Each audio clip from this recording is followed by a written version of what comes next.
One thing which made me improve a lot in the first place was fighting player who's are 10x better and stronger than you. This will teach you a lesson on how they fight move and you can learn a lot from it. Side dashing. This is going to be a very important skill you're going to need if you want to become a pro. It's the ultimate counter to people who keep on holding block. Side dashing is exactly what it sounds like, you're just dashing towards your opponent's weak point, in this case here it's his back. This is irrespective of whether they're blocking or not. It is one of the best ways to start a combo. If you want to get better at side dashing, I suggest you go to a private server and practice on the dummy until you master it.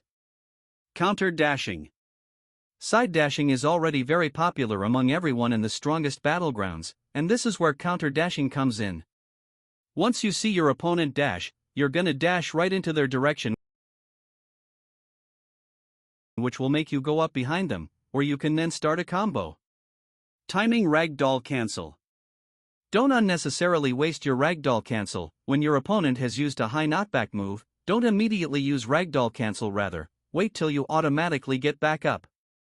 If you do waste it, then you'll get comboed until your cooldown goes off.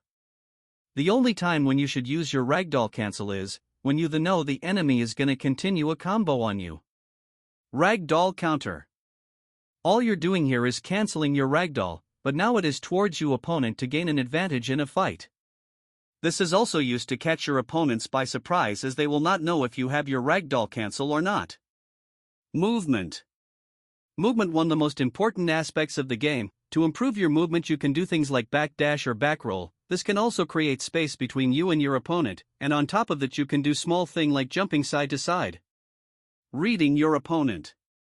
When you're fighting someone you start to notice what your opponent do a lot, while you should act upon those actions, practically analyze them, and use it against them and learn from it.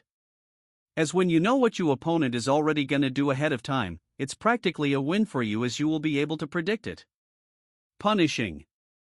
When your opponent uses a move which is of no use, the move it will put him on no movement for 1 second, you can use this time and counter-attack them. This also applies to everything like dashing, using ability and movement.